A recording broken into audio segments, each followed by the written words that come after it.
नमस्कार, आप देख रहे हैं हमारी खास पेशकश सबसे बड़ा चुनाव। मैं हूं आपके साथ वरुण गोयल और आज हम पहुंचे हैं दिल्ली की एक ऐसी सीट पर जो सबसे सघन आबादी वाला जो इलाका है वो माना जाता है और इस सीट की चर्चा बहुत ज़्यादा है। पूर्वी दिल्ली से भारतीय जनता पार्टी ने जिन्हें उम्मीदवार बनाया है हर्ष मल्होत्रा, वो हमारे साथ मौजूद हैं। हर्ष जी, बहुत बहुत स्वागत है आपका। हर्ष जी, कैंपेन कैसा चल रहा है? जब से अनाउंसमेंट हुई है तब से अब तक आप जा रहे हैं, रिस्पॉन्स कैसा है? रिस्पांस बहुत अच्छा है, ओवरवेलमिंग है। जनता को बहुत अच्छा लग रहा है कि पिछले 10 वर्षों में मोदी सरकार ने पूरे देश के लिए, दिल्ली के लिए जो किया है, तो हर व्यक्ति चाहता है कि तीसरी बार फिर नरेंद्र मोदी जी को प्रधानमंत्री बनाया जाए। जब टिकट की अनाउंसमेंट हुई थी, मतलब आपको संकेत थे कि आपका नाम सामने आएगा या सरप्राइजिंग एलिमेंट के तौर पर रहा? ये दायित्व है, आप कैसे देखते हैं? पहली संकेत हो ऐसी कोई बात नहीं है, लेकिन हमारी पार्टी में किसी भी कार्यकर्ता को कोई भी जिम्मेदारी दी जा सकती है। हमारा बूथ का अध्यक्ष भी इतना सक्षम होता है कि वो मुख्यमंत्री भी बन सकता है। आपने पहले भी देखा कि बहुत से प्रदेश के महामंत्रियों को मुख्यमंत्री, उप मुख्यमंत्री बनाया है। क्योंकि आप संगठन महामंत्री हैं, आप दिल्ली के मेयर रहे हैं, उस नब्ज़ को आप समझते हैं कि क्योंकि जो आपका इलाका है इसमें समस्याएं भी हैं, इसमें कच्ची कॉलोनी भी हैं और एक बड़ा मौका, एक बड़ा अवसर आपके पास आ रहा है, ये समस्याओं का निस्तारण संभव है? क्यों नहीं है? मोदी जी ने जब 2014 में मोदी जी ने प्रधानमंत्री पद की शपथ ली थी, उस समय देश के अंदर 18,000 गांव ऐसे थे जिसमें बिजली नहीं थी। तो पहले 5 साल में ही उन्होंने एक भी गांव ऐसा नहीं छोड़ा जहां पर बिजली नहीं हो। तो हर समस्या का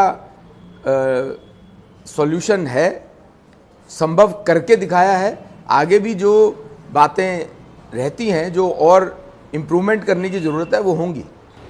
अब 2014 की हम बात करें, महेश गिरी थे, 2019 की बात करें, गौतम गंभीर थे। चुनाव एक तरह से जवाब लेने का भी समय होता है कि हमारे प्रतिनिधि ने क्या किया। बीजेपी पे यहाँ की जनता हर बार भरोसा करती है, लेकिन हर बार चेहरा बदल जाता है। ये जनता में कैसे स्वीकार्य होगा? चेहरा बदलना एक अलग बात है, लेकिन चाहे वो महेश गिरी जी हों, चाहे वो गौतम गंभीर जी हों, उन्होंने 5 साल जनता के बीच में रहकर जनता के लिए ईमानदारी से काम किया है। जनता को केजरीवाल की तरह धोखा नहीं दिया है। अगर केजरीवाल ने कहा कि मैं 1 साल में हमारी निगम आने के बाद कूड़े के पहाड़ को ख़त्म कर दूंगा, लेकिन गौतम गंभीर ने वो करके दिखाया है। केजरीवाल साहब ने कुछ नहीं किया। गौतम गंभीर जी ने अपने फंड से टर्मोइल मशीन्स लगा करके, जो कि काम केजरीवाल साहब को करना चाहिए था, 15 मीटर के करीब वो पहाड़, कूड़े के पहाड़ को डाउन किया है। तो जनता के बीच में रहे हैं हमारे प्रतिनिधि, उन्होंने जनता के लिए काम किया है, इसलिए क्रेडिबिलिटी बीजेपी की है। इस सीट की चर्चा सबसे ज़्यादा इसलिए हर्ष जी कि जब गौतम गंभीर ने कहा कि वो राजनीति से, सक्रिय राजनीति से संन्यास लेते हैं, तो विपक्षियों ने ये कहा कि वो डर गए हैं, घबरा गए हैं, बीजेपी को यहाँ चेहरा नहीं मिल रहा। हमें डरने की क्या ज़रूरत है? वो उनका व्यक्तिगत निर्णय है, वो व्यस्त रहते हैं क्रिकेट में, वो एक अलग बात है। लेकिन बीजेपी को डरने की क्या ज़रूरत है? पिछले 10 साल में मोदी जी ने पूरे देश के लिए, हमारे सभी सांसदों ने अपने अपने क्षेत्र के लिए हर संभव काम किया है जो उस क्षेत्र की जनता को चाहिए। जैसे अगर मैं आपसे बात करूं तो पूर्वी दिल्ली में ही निजामुद्दीन से लेकर के जो मेरठ एक्सप्रेसवे बना है गाजीपुर तक, 7 मिनट में सफ़र तय होता है। पहले 35 मिनट लगा करते थे। मोदी जी ने ही, महेश गिरी जी ने इसका शिलान्यास किया था, मोदी जी ने इसको उद्घाटन किया है। यहीं से मेरठ की रैपिड मेट्रो जा रही है, अक्षरधाम से लेकर के बागपत तक का एलिवेटेड रोड बन रहा है, एक्सप्रेसवे बन रहा है। ये सब हमारे क्षेत्र के काम है और ये काम मोदी जी के नेतृत्व में हमारे यहाँ के सांसदों ने ही किए हैं। तो यही बात होती है जब आप अपने काम बताते हैं, लेकिन दिल्ली में 2 मॉडल चलते हैं। आप कहते हैं प्रधानमंत्री मोदी, उनका काम, उनकी गारंटी। एक दिल्ली सरकार बताती है कि भाई आम आदमी पार्टी, उनका मॉडल। कौन से मॉडल को एक्सेप्ट किया जाएगा? ये तो जनता बताएगी, क्योंकि जनता को एक्सप्रेसवे दिख रहा है, जनता को अक्षरधाम से बागपत तक का फ्लाईओवर दिख रहा है, जनता को रैपिड मेट्रो दिख रही है। पर केजरीवाल साहब के 500 स्कूल दिख नहीं रहे हैं, केजरीवाल साहब के 20 कॉलेजेस पूरी दिल्ली में दिख नहीं रहे हैं, केजरीवाल साहब के 20 बड़े अस्पताल दिख नहीं रहे हैं। केजरीवाल का क्या दिख रहा है? केजरीवाल साहब का भ्रष्टाचार दिख रहा है। हर वार्ड में 3-3 शराब की दुकानें खोलेंगे, ये दिख रहा है। भ्रष्टाचार में वो लिप्त हैं, ये दिख रहा है। तो ये तो जनता तय करेगी कि केजरीवाल का भ्रष्टाचार मॉडल लेना है या मोदी सरकार का भ्रष्टाचार मुक्त समाज लेना है। ये चुनाव चुनौतीपूर्ण हो गया है क्योंकि मिलके चुनाव लड़ रहे हैं और 2014 का गणित भी ये कहता है कि आम आदमी पार्टी और कांग्रेस का वोट जोड़ा जाए तो वो 50% के आसपास पहुंचता है। 14 में, 19 में तो खैर 50% से ज़्यादा वोट बीजेपी को एक तरफा मिल गया था। तो दोनों का वोट शेयर मिलता है तो फिर चुनाव मुश्किल होगा बीजेपी के लिए। दिल्ली की जनता अच्छे से समझती है कि ये चोर चोर मौसेरे भाई हैं। केजरीवाल साहब के पास ये लिस्ट थी, केजरीवाल साहब के पास ही 600 पेज का डॉक्यूमेंट था जो शीला जी को वो जेल में भेजना चाहते थे। केजरीवाल साहब के पास सारे वो नेताओं के नाम थे भ्रष्टाचारियों के रूप में जिनके साथ आज वो हाथ खड़ा करके गठबंधन कर रहे हैं। तो चोर चोर मौसेरे भाई हैं। दिल्ली की जनता, देश की जनता अच्छे से समझती है कि इन लोगों ने भ्रष्टाचार के अलावा आने के बाद भी कुछ नहीं करना। एक तरफ ये भ्रष्टाचारी हैं, दूसरी तरफ मोदी जी हैं जो 24 घंटे में से 20 घंटे से ज़्यादा काम करते हैं। एक भी मंत्री पर, एक भी सांसद पर कोई भ्रष्टाचार का आरोप तक नहीं है। और इनके पास, इनके ऊपर, आम आदमी और कांग्रेस वालों के ऊपर भ्रष्टाचारों के आरोप की झड़ी लगी हुई है। अपने आप को डिफेंड ही नहीं कर पाते हैं, भाग रहे हैं ईडी के नोटिस से। अक्टूबर में नोटिस मिला था, आज क्यों 8 नोटिस के बाद ईडी के सामने पेश हुए? अगर सच्चे थे तो वहां पर सबके सामने जाकर के अपनी बात बताते, ईडी के सामने जाकर के। क्यों नहीं किया? कांग्रेस का, आम आदमी पार्टी का अपना वोट तो बैंक है ना, एक फिक्स, वो अगर इकट्ठा होता है, आपको लगता है इकट्ठा हो पाएगा? दिल्ली की जनता अच्छे से इन लोगों को समझती है। इन लोगों ने गरीब लोगों को केवल वोट बैंक समझा है, जबकि प्रधानमंत्री जी ने गरीब लोगों के लिए संवेदना और उनके लिए काम किया है। कोविड से लेके आज तक दिल्ली में 78 लाख राशन कार्ड धारियों को मुफ्त में राशन मिल रहा है। इसके पीछे मुफ्त नहीं है, इसके पीछे ये है कि मेरा कोई देशवासी, मोदी जी के शब्द हैं, मेरा कोई दिल्ली वासी रात को भूखा ना सोए। ये मोदी जी का मॉडल है। दिल्ली की जब हम बात करते हैं तो मैंने जैसे पहले भी कहा, आपके यहाँ कच्ची कॉलोनियों की एक समस्या रही है, गंदगी की एक समस्या और ट्रैफिक की। 3 चीज़ों पर लोग सबसे ज़्यादा कहते हैं कि समाधान चाहिए। हर्ष मल्होत्रा, क्योंकि उन्होंने पार्षद से सफ़र तय किया है, वो कैंडिडेट हैं लोकसभा के, कोई ब्लूप्रिंट है उनके पास, कोई खाका है कि लोगों को निजात कैसे मिल सकती है? देखिए, चुनाव से जस्ट पहले, घोषणा से पहले मोदी जी ने पूर्वी दिल्ली वासियों को एक बड़ी सौगात दी है। दिलशाद कॉलोनी जो क्षेत्र है उसमें 4 बस्ती हैं, झुग्गी बस्ती, कलंदर कॉलोनी, दीपक, दिलशाद कॉलोनी। यहाँ पर जहाँ झुग्गी व मकान के तहत उन्होंने योजना प्रारंभ कर दी है और यहाँ पर 4000 मकान बनेंगे। ये मकान केवल कंक्रीट के मकान नहीं है, यहाँ पर सीवर होगा, पीने का स्वच्छ पानी होगा, पार्क भी होंगे।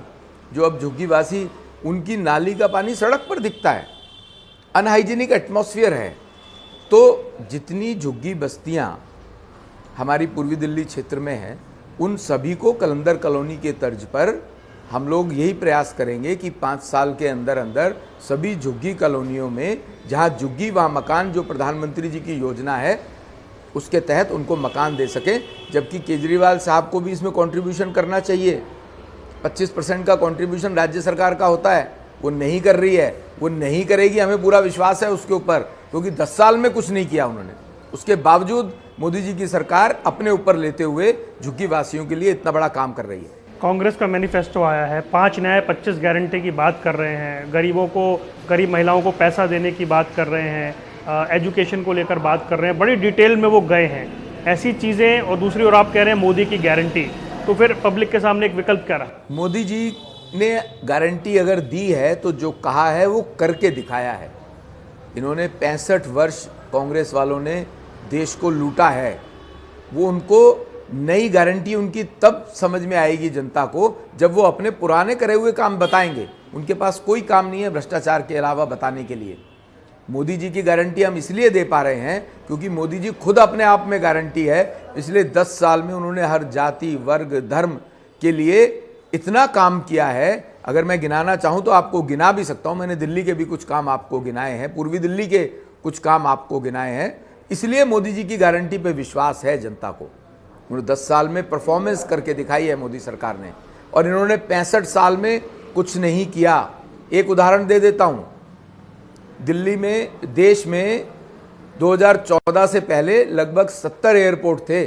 10 साल के अंदर वो एयरपोर्ट बढ़ के 150 हो गए। 10 साल में 70 नए एयरपोर्ट बनते हैं, और 65 साल में आज़ादी के लेकर आज तक केवल 70 है।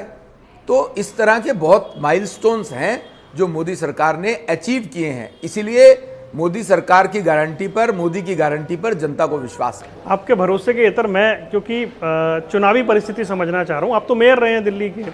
2019 में एमसीडी में बीजेपी थी, अब 24 है, एमसीडी में भी आम आदमी पार्टी है, दिल्ली में सरकार भी आम आदमी पार्टी की है। तो एक चुनावी माहौल एक तरफा कैसे हो सकता है 19 जैसा, इस बार कैसे हो सकता है? मैंने बताया कि जनता को मोदी जी और मोदी जी के जो नुमाइंदे हैं हमारे जैसे, जो कि जनता की सेवा के लिए उन्होंने उतारे हैं, उन पर विश्वास है। एक बात, क्योंकि पहले काम करके दिखाया है। दूसरी बात, मोदी जी के अलावा अगर हम बात करें केजरीवाल सरकार की, तो दिल्ली सरकार ने घोटालों के अलावा, भ्रष्टाचार के अलावा कुछ नहीं किया है। 500 स्कूल का वायदा था, एक नया स्कूल नहीं खुला है। क्लासरूम नए बना के 5 लाख रुपए लगने चाहिए, 25 लाख रुपए एक क्लासरूम की रेनोवेशन पे लगता है। ये बड़ा भ्रष्टाचार है। दिल्ली जल बोर्ड का भ्रष्टाचार है। 20 नए अस्पताल खोलने की बात आज से 8 साल 9 साल पहले केजरीवाल ने की थी, एक भी नहीं खोला है। 20 नए कॉलेजेस खोलने की बात की थी युवाओं के लिए, बच्चों के लिए, एक भी नहीं खोला है। तो ये जनता उनसे पूछ रही है कि भाई साहब आप लोगों ने क्या किया, अब नई बात तुम्हारी हम कैसे विश्वास कर लें। On the other hand Modi ji की सारी बातों पे विश्वास इसलिए है कि अगर दिल्ली के पॉल्यूशन को कम करने के लिए केजरीवाल ने 1000 करोड़ का जो पॉल्यूशन सेस टैक्स के रूप में हमने दिया, उसको पॉल्यूशन को ठीक करने पे खर्च नहीं किया, अपनी फोटो चमकाने के लिए खर्च किया।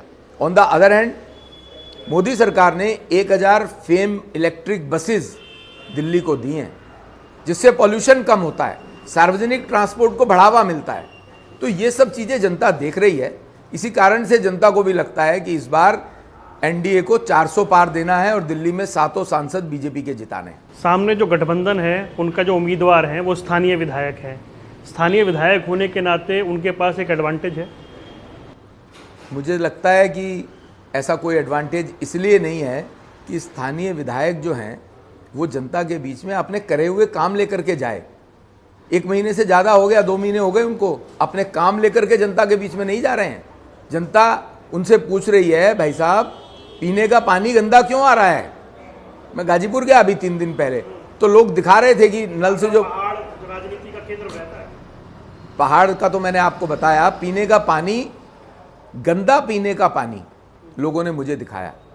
तो ये दिल्ली की सरकार को, केजरीवाल साहब को, जो आम आदमी पार्टी के नुमाइंदे हैं, उनके प्रत्याशी हैं, उनको देखना पड़ेगा। जनता उनसे जवाब मांग रही है कि कोंडली और उसके आसपास एक भी नया हॉस्पिटल खुला, एक भी नया कॉलेज खुला क्या? 10-15 स्कूल खोल दिए 500 में से 5 साल में, 7 साल में? जनता उनसे ये जवाब मांग रही है। सड़कों की हालत जर्जर है। कांग्रेस की भूमिका बिल्कुल नगण्य मान रहे हैं आप? कहीं भी आप जिक्र भी नहीं कर रहे हैं कांग्रेस का? कहीं देखने में ऐसा नज़र आती नहीं है, क्योंकि वो भ्रष्टाचार में लिप्त हैं। इस कारण से कांग्रेस का कार्यकर्ता भी सुप्त बैठा है। आपके क्षेत्र में 10 विधानसभा हैं, 10 में से 7 में आम आदमी पार्टी के विधायक हैं, 3 में भाजपा के हैं, और सीटों के मुकाबले कमोबेश यहाँ पे थोड़ी सी स्थिति बीजेपी की उस लिहाज से बेहतर लगती है कि बीजेपी के भी विधायक हैं। लेकिन कुछ वीआईपी सीट भी हैं, पटपड़गंज, जहाँ पर दिल्ली के डिप्टी सीएम जो रहे वो वहाँ से विधायक आते हैं। और डिप्टी सीएम पिछले 1.25 साल से भ्रष्टाचार में जेल में हैं, और इस बार की विधानसभा में उनको अपनी सीट, जबकि 62 विधायक आए थे, सीट बचानी मुश्किल हो गई थी। 3000 से मात्र जीत पाए हैं। इनके विधायक 25-25, अमानतुल्लाह खान 50,000 से जीत रहे हैं साथ में ही, और स्वयं मनीष सिसोदिया 3000 से जीत रहे हैं। ऐसे ही इनके स्पीकर साहब जो शाहदरा से लड़ते हैं, वो भी 2500-3000 से जीत रहे हैं, रामनिवास गोयल जी। तो इन लोगों को उस समय अपनी सीटें बचानी मुश्किल हो गई थी। इस समय तो जनता मोदी जी के कामों को सराह रही है, उनको ये पता है मोदी जी की गारंटी है और मोदी जी जो कहते हैं वो करते हैं। हर्ष जी, जो दिल्ली में बीते 8, 10, 15 दिन का घटनाक्रम हुआ है, माहौल एक ये बन रहा है कि जो सिंपैथी वोट है वो आम आदमी पार्टी की तरफ जाएगा और जो उनके नेता हैं, उनके मुखिया हैं, जो दिल्ली में बिजली फ्री दे रहे हैं, बसों में जो महिलाओं को फ्री टिकट दे रहे हैं, उनको जेल में डलवा दिया गया है, उसकी सहानुभूति जो है वो मिल सकती है। वो ये कहते हैं बीजेपी को इसका नुकसान होगा, ये दाव उल्टा पड़ेगा। जो जो कर्म करेगा उसको भुगतना पड़ेगा। चोरों, भ्रष्टाचारियों के लिए देश की जनता बिल्कुल सिंपैथी नहीं देती है। उन्हें अच्छे से पता है कि शराब घोटाला 10,000 करोड़ का घोटाला है। अगर शराब की नीति ठीक थी, इसका जवाब नहीं दिया जो मैं प्रश्न पूछ रहा हूँ, 2 साल से पूछ रहे हैं जनता उनसे। शराब नीति ठीक थी तो वापस क्यों ली? शराब के ठेकेदारों को पहले 2% कमीशन होता था जो जायज़ था, 12% क्यों दिया? क्यों? क्योंकि 6-8% कमीशन इन्हें चाहिए था, केजरीवाल और उनके नेताओं को। एयरपोर्ट के शराब के ठेकेदारों का 140 करोड़ रुपए क्यों माफ किया? ये जवाब इनके पास नहीं है। इसी कारण से ईडी ने 8 बार सम्मन दिया है इनको। भ्रष्टाचारियों के लिए देश की जनता में कोई सिंपैथी नहीं। वेंडेटा पॉलिटिक्स की बात सारे कर रहे हैं, राहुल गांधी से लेकर के सब एक मंच पे दिल्ली में खड़े होते हैं और कहते हैं कि ये प्रतिशोध की राजनीति है। हेमंत सोरेन, अरविंद केजरीवाल को जेल में डाल दो, अकाउंट फ्रीज कर दो, बीजेपी ऐसे चुनाव लड़ना चाहती है। इसमें बीजेपी का क्या हाथ हो सकता है? देश के अंदर कानून का राज है, देश के अंदर हाईकोर्ट, सुप्रीम कोर्ट है, ईडी, सीबीआई, ये लोग ऑटोनोमस एजेंसीज हैं, ये लोग अपना काम करती हैं, इनके ऊपर किसी का कोई इन्फ्लुएंस नहीं है। एंड मोर ओवर, कोर्ट से इनको रिलीफ मिलता है चंडीगढ़ के मेयर के लिए, तो कोर्ट ठीक है। और अगर केजरीवाल को जमानत नहीं मिलती है, मनीष सिसोदिया को जमानत नहीं मिलती है, तो कोर्ट खराब हो गया। ये वेंडेटा पॉलिटिक्स है, ये कंपैरेटिव इन लोगों की स्टेटमेंट्स हैं कि अपनी बात पर भी टिकते नहीं हैं। तो सरकारी एजेंसीज अपना काम करती हैं, इसमें बीजेपी का कोई लेना देना नहीं है। देश में कानून का राज है, कोर्ट न्यायपूर्ण तरीके से सबको न्याय देते हैं। हम भी उनके वर्डिक्ट्स को, उनके ऑर्डर्स को रिस्पेक्ट करते हैं, मानते हैं। पूरे उत्तर भारत में प्रचंड बीजेपी लहर हम समय से देख रहे हैं। दिल्ली अछूती क्यों है? दिल्ली बीजेपी का वनवास कब खत्म होगा? दिल्ली अछूती नहीं है। दोनों बार सातों सांसद दिल्ली की जनता ने मोदी जी की झोली में डाले हैं। इस बार भी सातों सांसद, बीजेपी के सातों प्रत्याशी जनता के आशीर्वाद से संसद में जाएंगे। दिल्ली बीजेपी इस किले को भेद पाएगी? बता रहा हूं ना कि दिल्ली की जनता ही सातों को सांसद बनाएगी, बीजेपी के कैंडिडेट्स को। और जो 10 साल में केजरीवाल की सरकार ने भ्रष्टाचार किया है वो जनता के सामने है। इस बार जनता को ये बात समझ में आ रही है कि उनको धोखा दिया गया है, वर्गलाया गया है, मुफ्त पानी के चक्कर में उनको गंदा पानी दिया गया है, मुफ्त बिजली के चक्कर में लाखों रुपए के बिजली के बिल आ रहे हैं। तो जनता ये बात समझ चुकी है और इसका न्याय जनता करेगी। अंत में मैं पूछ रहा हूँ, प्रधानमंत्री हर जगह ये कह रहे हैं कि आते ही हमने तैयारी कर दी है, तीसरे टर्म में किस तरह से काम करना है। हर्ष मल्होत्रा के जहन में क्या है कि आते ही, अगर जनता चुन लेती है तो आते ही पूर्वी दिल्ली के कौन से प्रमुख काम हैं जिन पे आप शुरुआत करेंगे? मैंने बताया, जहाँ झुग्गी वहाँ मकान से प्रारंभ करूँगा। दूसरा, हमारे लिए एक तरफ तो ये सौभाग्य की बात है कि प्राणदायिनी, जीवनदायिनी यमुना नदी दिल्ली में से होकर के निकली है। आपके यहाँ तो बाढ़ आती है। आपके हमारी संस्कृति है, हमारी संस्कृति का प्रतीक है यमुना नदी। और उसके 3,000 करोड़ रुपए जो केंद्र सरकार ने दिए वो केजरीवाल साहब भ्रष्टाचार में खा गए। 18 नाले यमुना जी में गिरते हैं, गंदे नाले। ये काम दिल्ली सरकार को दिया गया, उसके लिए 3,000 करोड़ रुपए दिए गए। उनको चाहिए था उन नालों के मुहाने पर सीटीपी प्लांट लगाएं ताकि वो गंदा पानी साफ होकर के, फिल्टर होकर के यमुना जी में जाए और यमुना जी में दिल्ली वासी किसी त्यौहार पर यमुना जी का आचमन कर सकें, उसमें स्नान कर सकें। केजरीवाल सिर्फ ये कहते रहते हैं, उन्होंने करा कुछ नहीं है। तो मेरी प्रायोरिटी होगी कि यमुना नदी को हम साफ भी करें और यहाँ पर एक अच्छा पिकनिक स्पॉट भी बनाएं, जैसे साबरमती फ्रंट बनाए, ऐसे यमुना फ्रंट। पूरी देश और दुनिया की नजरें थी जब दिल्ली में बाढ़ आई और आप इसी संसदीय क्षेत्र का इलाका था और जब वो बाढ़ सबने देखी। तो बाढ़ को कंट्रोल करने के लिए दिल्ली सरकार को जो मेजर्स करने चाहिए थे वो नहीं करते हैं ना। इसलिए आई कि अगर यमुना को स्वच्छ किया होता, जिसके लिए केंद्र सरकार ने 3000 करोड़ रुपए भी दिए, उन्होंने एक तिनका नहीं उठाया। उन्होंने कहा हरियाणा ने पानी छोड़ा इधर। वो तो झूठ बोलने में माहिर हैं वो, क्योंकि कोई काम करना नहीं है उन्होंने। पानी तो एक बार थोड़ी हर बार छूटता है। पिछली बारों के मुकाबले इस बार पानी कम छूटा था, लेकिन अगर यमुना जी साफ की होती तो शायद बाढ़ का इतना प्रकोप नहीं। चलिए, आपने समय निकाला, हमसे बात की, आपको बहुत बहुत धन्यवाद और शुभकामनाएं चुनाव के लिए। हमारे साथ थे हर्ष मल्होत्रा, और आपको बता दें कि पूर्वी दिल्ली से वो इस बार बीजेपी से चुनाव लड़ रहे हैं। आने वाले कार्यक्रम में फिर होगी मुलाकात एक और उम्मीदवार के साथ। तब तक के लिए देखते रहिए ये खास कार्यक्रम।